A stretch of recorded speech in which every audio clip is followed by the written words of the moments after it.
किसानों की रिहाई के बाद प्रदर्शनकारियों ने खाली की सड़कें। करनाल में बीजेपी नेताओं के विरोध के दौरान पुलिस ने किया था लाठीचार्ज, कई किसान हो गए थे घायल।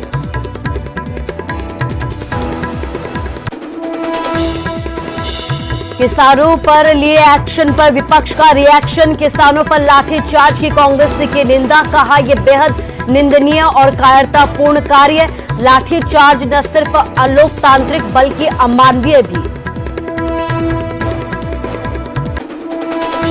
किसानों पर हुए लाठीचार्ज पर सीएम मनोहर लाल का बयान, कहा अगर किसान पुलिस पर हमला करेंगे तो जवाबी कार्रवाई भी होगी। किसानों को करना चाहिए था शांतिपूर्ण तरीके से प्रदर्शन, जांच की बात भी कही। करनाल में किसानों पर हुए लाठीचार्ज की सीएम कैप्टन ने की सख्त शब्दों में निंदा, बोले किसानों से माफी मांगे मुख्यमंत्री मनोहर लाल, आने वाले चुनाव में बीजेपी को झेलना होगा नुकसान। सोलन में किसान नेता राकेश टिकैत के दो युवकों के साथ हुई बहस। टिकैत के समर्थन में नारेबाजी करने पर भड़के नौजवान, गाड़ी तोड़ने की दी धमकी। टिकैत बोले तेरे बाप की जगह नहीं। जलियांवाला बाग के उद्घाटन समारोह के मौके पर कैप्टन ने किसानों को दी की हिमायत, बोले जलियांवाला बाग शांतिमय प्रदर्शन के हक का प्रतीक, किसान भी कर रहे हैं शांतिमय प्रदर्शन। सौंदर्यीकरण के बाद करीब 1.5 साल बाद आम लोगों के लिए खुला जलियांवाला बाग। पीएम मोदी ने वर्चुअल किया उद्घाटन, मुख्यमंत्री कैप्टन अमरिंदर सिंह भी रहे मौजूद। सोलन टोल प्लाजा पर राजस्थान के विधायक के बेटे की दादागिरी, टोल नहीं देने पर रोका तो कर्मचारी के साथ की गाली गलौज, हाथापाई का भी आरोप।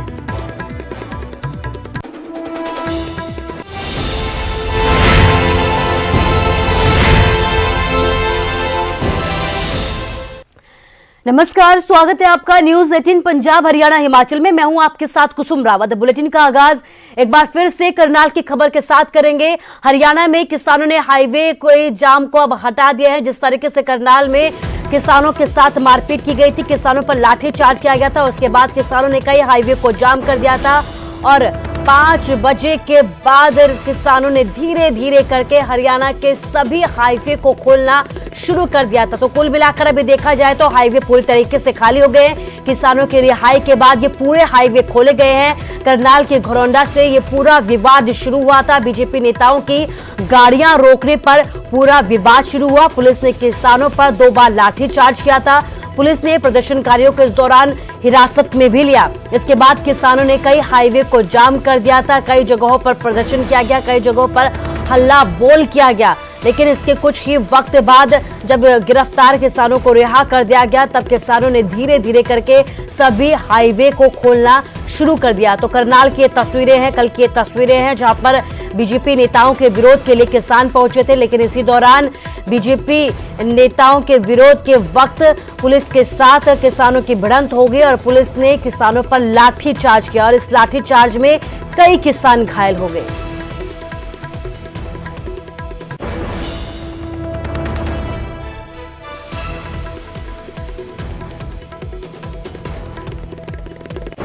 करनाल में किसानों पर पुलिस जमकर यहां पर लाठियां भांजी है। पुलिस ने लाठीचार्ज में कई किसान लहूलुहान भी हो गए। कुछ पुलिस कर्मियों को भी यहां पर चोटें आई हैं। किसान बस्ताड़ा टोल प्लाजा पर बीजेपी नेताओं का विरोध करने पहुंचे थे और इसी दौरान यह पूरा विवाद यहां से शुरू हुआ।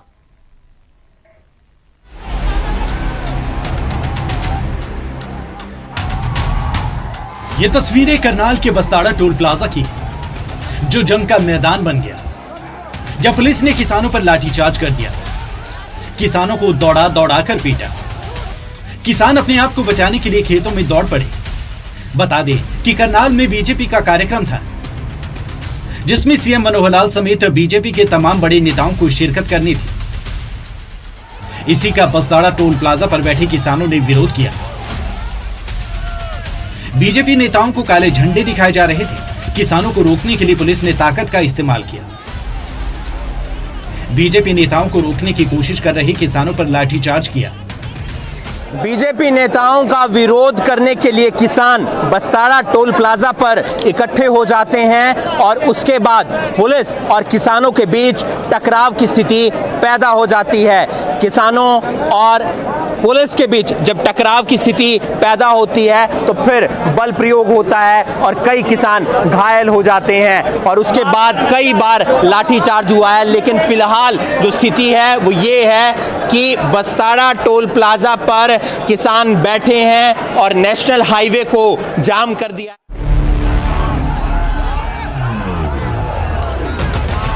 किसानों पर लाठीचार्ज से भारतीय किसान यूनियन के प्रदेशाध्यक्ष गुरनाम सिंह चढ़ूनी भड़क उठे। करनाल के अंदर आज मुख्यमंत्री का प्रोग्राम था तो हमारे लोग बस्ताड़ा टोल पे जो करनाल से करीब 15 किलोमीटर दूर है वहां पे इकट्ठे हो रहे थे। वहीं पे जाके पुलिस ने उनको घेरा है और बहुत बुरी तरह से लाठीचार्ज किया है। साथियों, ये पुलिस की गुंडागर्दी है, सरकार की गुंडागर्दी है और इसका हमें डटकर मुकाबला करना है। चढ़ूनी के इस अपील का असर कुछ ही देर में प्रदेश के अलग अलग हिस्सों में दिखने भी लगा। देखते ही देखते कई जगहों पर किसानों ने लाठीचार्ज के विरोध में सड़कें जाम कर दी। करनाल में पुलिस की कार्रवाई से किसानों में भारी गुस्सा देखने को मिला। किसानों ने सड़कों को जाम कर अपने गुस्से का इजहार भी किया। किसानों पर लाठीचार्ज पर करनाल के डीसी निशांत यादव ने कहा कि किसानों ने सुबह एक बार करनाल की तरफ बढ़ना चाहा था। उन्होंने कुछ देर के लिए नेशनल हाईवे को भी जाम कर दिया था। किसानों से बात करने के लिए ड्यूटी मजिस्ट्रेट और पुलिस के अधिकारी गए थे क्योंकि लोगों को हाईवे जाम होने से परेशानी हो रही थी। किसानों को आराम से प्रदर्शन करना चाहिए था। जब किसान नहीं माने तो पुलिस ने हल्का बल प्रयोग किया। जी मैंने वीडियो नहीं देखा but as per CrPC briefing भी है और स्टोन पेल्टिंग भी शुरू हो चुका था काफी जगह। तो in response as per CrPC proportionate force का प्रावधान है। तो अब मैं चेक करके फिर कमेंट कर दूंगा। आपने कहा कि कोई भी किसी तरह की भी डायरेक्शन की जरूरत नहीं है, आप सिर्फ लाठ मारो और इसको अब वीडियो वायरल हो रहा है, सीएम साहब भी कह रहे हैं इंक्वायरी करेंगे इस पे। जी एज पर सीआरपीसी जो भी स्टेप्स लिए गए होंगे as per criminal procedure code proportionate force का यूज किया होगा। जैसे मैंने बताया स्टोन पेल्टिंग का इशू था, जब स्टोन आएगा और स्टोन होंगे और डैमेज होंगे तो कहीं पे उसका रिस्पांस प्रोपोर्शनेटली किया जाएगा।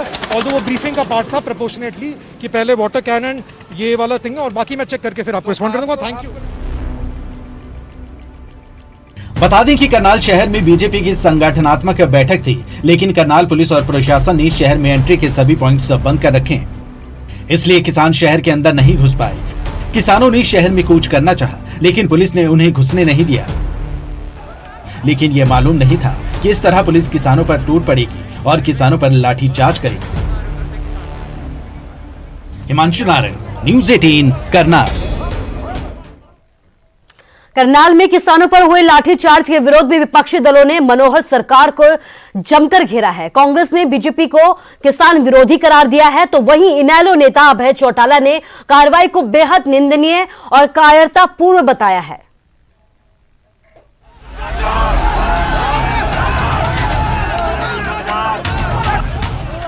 शनिवार को करनाल में किसानों पर हुए लाठीचार्ज के बाद विपक्षी दलों ने इस कार्रवाई की कड़े शब्दों में निंदा की। इनेलो नेता अभय सिंह चौटाला ने कहा, किसानों पर लाठीचार्ज करना बेहद निंदनीय और कायरतापूर्ण भरा कदम है। किसान हमारे अन्नदाता हैं, न कि देश के दुश्मन। हरियाणा के पूर्व सीएम और नेता प्रतिपक्ष भूपेंद्र सिंह हुड्डा ने ट्वीट कर लिखा, करनाल में किसानों पर हुआ लाठीचार्ज न सिर्फ अलोकतांत्रिक है बल्कि अमानवीय भी है। हम इसकी निंदा करते हैं। लोकतंत्र में सभी को अपना विरोध दर्ज करने का संवैधानिक हक है। लाठी गोली से सरकार नहीं चला करती, लोगों का दिल जीतकर सरकार चलती है। हरियाणा में किसानों पर लाठीचार्ज की गूंज पंजाब में भी सुनाई दी।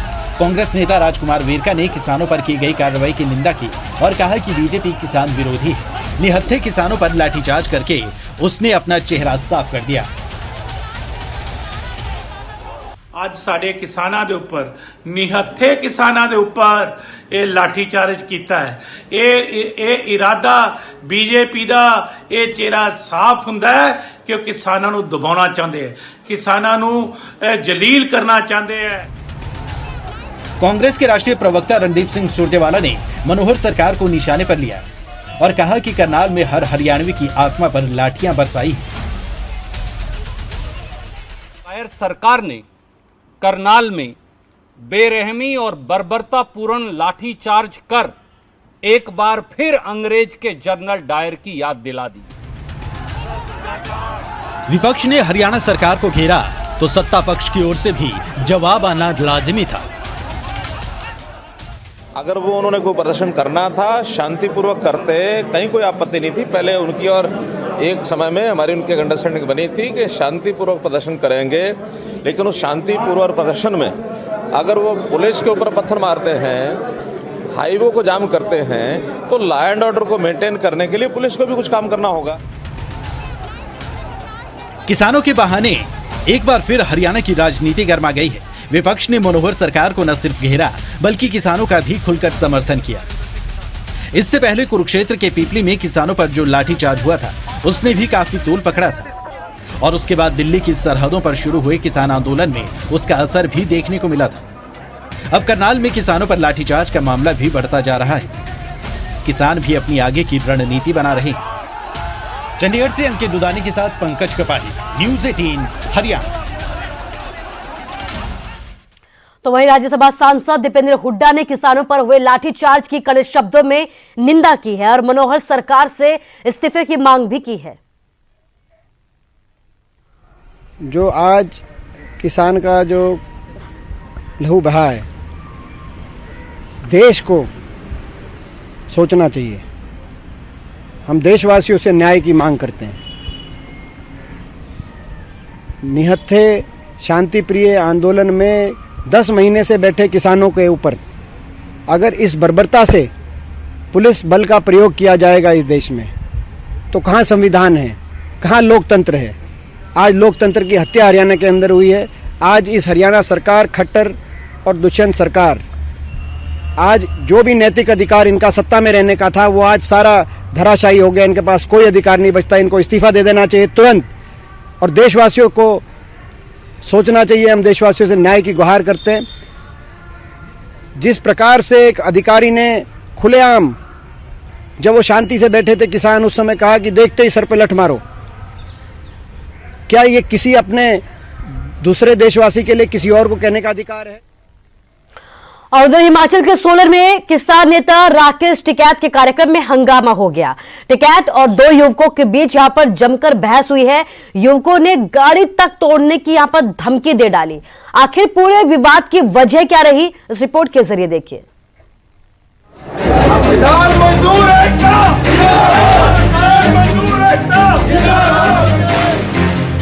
किसान नेताओं में बड़ा चेहरा राकेश टिकैत, जिनकी तरफ से अब हिमाचल का रुख किया गया। जैसे ही राकेश टिकैत सोनल के कार्यक्रम में पहुंचे तो यहाँ जबरदस्त हंगामा खड़ा हो गया। एक तरफ 2 नौजवान और दूसरी तरफ राकेश टिकैत। तकरार शुरू हो गई। इस तकरार की वजह क्या बनी वो भी आपको बताते हैं। दरअसल टिकैत कृषि कानूनों के संबंध में लोगों को जागरूक करने के लिए सोनल पहुंचे थे। इस दौरान किसानों ने राकेश टिकैत का गर्मजोशी से स्वागत भी किया। टिकैत के हक में नारेबाजी भी की गई। बस इसी बात से 2 नौजवान भड़क उठे। बात इतनी बढ़ी कि टिकैत की गाड़ी तक तोड़ने की धमकी दे दी और आगे से टिकैत भी भड़क गए। काफी देर तक बहस होती रही। जिक्रयोग है कि राकेश टिकैत कृषि कानूनों के मसले पर ही हिमाचल पहुंचे हुए थे और हिमाचल के बागबानों के बहाने जयराम ठाकुर सरकार समेत केंद्र को निशाने पर लिया और कृषि कानूनों को लेकर समर्थन जुटाने की कोशिश की। सोनल से कीर्ति कौशल के साथ bureau report, news 18। Solan toll plaza पर विधायक के बेटे की दादागिरी सामने आई है। गाड़ी पर विधायक लिखकर यहां पर जमकर धौंस दिखाई है। कर्मचारी ने टोल नहीं देने पर गाड़ी को रोक दिया, जिसके बाद विधायक के बेटे की गाली गलौज और हाथापाई की तस्वीरें सामने आई हैं। राजस्थान के विधायक के बेटे हैं ये, जिनकी दादागिरी आप साफ तरीके से देख सकते हैं। सोलन पहुंचे थे और यहां पर मारपीट करते हुए नजर आए हैं, दादागिरी दिखाते हुए नजर आए हैं। राजस्थान के विधायक के बेटे हैं और यहाँ पर आप देख सकते हैं कि किस तरीके से धौंस जमा रहे हैं अपने विधायक बेटे होने का।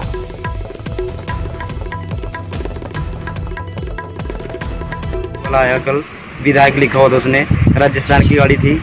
जैसे कि उसने भगाने की कोशिश की तो एक्चुअली मैंने डंडा लगा दिया। डंडा लगाने के बाद उसको मैंने बाहर जाके बोला कि यहाँ पे अपना या तो आई कार्ड वगैरह कोई मतलब कुछ भी है, जो भी है उसको मेरे को बता दो, अगर कुछ नहीं है तो अपनी पर्ची कटा लो। फिर उसने उसके बाद गाली गलौज करने की कोशिश की, बहुत मेरे को जैसे कि मतलब मान लो माँ बहन की गालियाँ दी, माँ बहन की गालियाँ दे के वो उसके बाद मैं अंदर चला गया दोबारा से। फिर बहस बुराई बहुत ज़्यादा हुई। उसके बाद मुझे वो मारने की धमकी देने लगा, धमकी मतलब। और सोहना में दलित युवक को नंगा कर थाने में रखने का एक मामला सामने आया है, जहां पर एसएचओ राजेश कुमार के खिलाफ दलित समाज ने जमकर प्रदर्शन किया है। थाने के बाहर पुलिस के खिलाफ नारेबाजी की गई है। एसएचओ पर उनके साथ दुर्व्यवहार के आरोप भी लगे हैं। एसएचओ के तबादले की यहां पर लोगों की तरफ से मांग की जा रही है। एसीपी ने जांच के लिए मांगा है 3 दिन का वक्त और उसके बाद ही पूरी कार्रवाई की बात कही है। तो सोहना का ये पूरा मामला है जहां पर ये पूरा विवाद हुआ है। दलित युवक को निर्वस्त्र कर थाने में रखने का ये पूरा मामला है। एसएचओ राजेश कुमार के खिलाफ यहां पर दलित समाज ने जोरदार तरीके से प्रदर्शन किया। इसके साथ ही पुलिस के खिलाफ यहां पे नारेबाजी भी की गई है।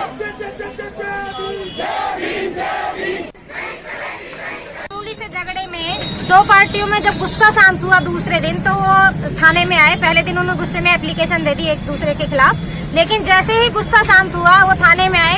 एसएचओ साहब से बात की तो एसएचओ साहब कहते हैं कि मैं कल इनका समझौता कराऊंगा, दूसरे दिन 3 बजे आ जाना आप। हम 3 बजे आए तो दूसरे दिन पूरा दिन उन्होंने खपा दिया। फिर हम 25 तारीख को दोनों पार्टियां आई कि इनका समझौता करा देंगे।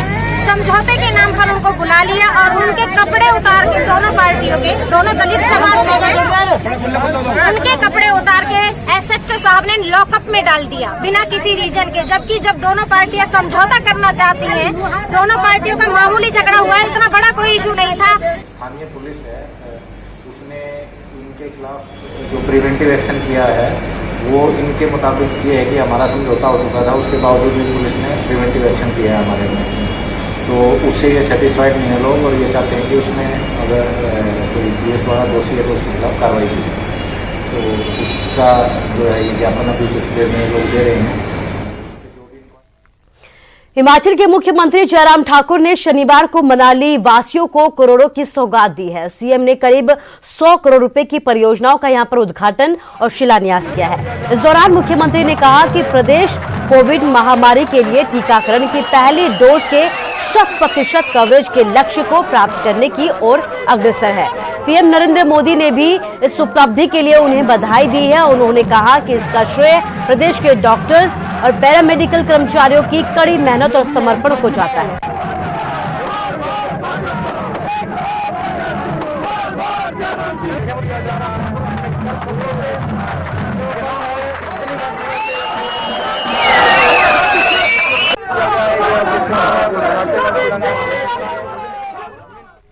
बात कोविड की करते हैं। कोविड-19 महामारी ने परस्पर निर्भरता की भावना को सुदृढ़ किया है, जिससे कि पूरा देश इस विपत्ति का एकजुट होकर मुकाबला कर सके। वैक्सीनेशन लगातार जारी है, लेकिन इस वक्त जरूरत यह भी है कि हम सभी मिलकर अपना सर्वश्रेष्ठ योगदान दें, जिससे हम एक साथ इस वायरस को हराने की तरफ अपने कदमों को आगे बढ़ा सके। नेटवर्क 18 इस मुहिम में हर कदम पर आपके साथ खड़ा था और खड़ा रहेगा। जब तक सभी सुरक्षित नहीं होते, तब तक कोई भी सुरक्षित नहीं होगा। इसी सोच के आधार पर हमारे कैंपेन संजीवनी का लक्ष्य यह सुनिश्चित करना है कि वैक्सीन पाना सभी भारतीयों का अधिकार है।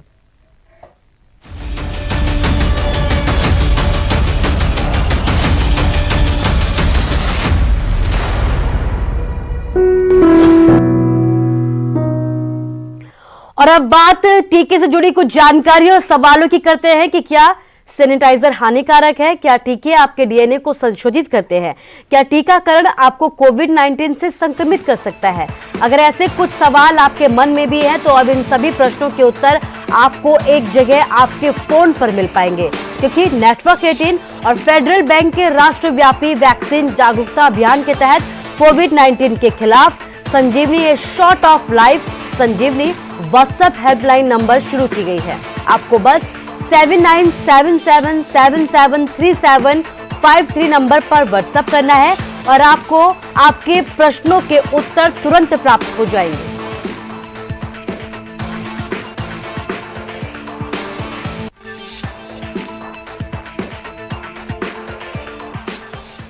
देश में कोरोना के केस काफी बड़े हैं, ऐसे में मास्क सबसे बड़ा हथियार है। हम आपसे बार बार ये अपील करते हैं कि मास्क पहनिए और इसे लेकर न्यूज 18 ने भी एक मुहिम शुरू की है, #मास्क पहनो इंडिया। आप खुद से ये प्रण लीजिए कि जब तक ये महामारी है हम मास्क नहीं उतारेंगे।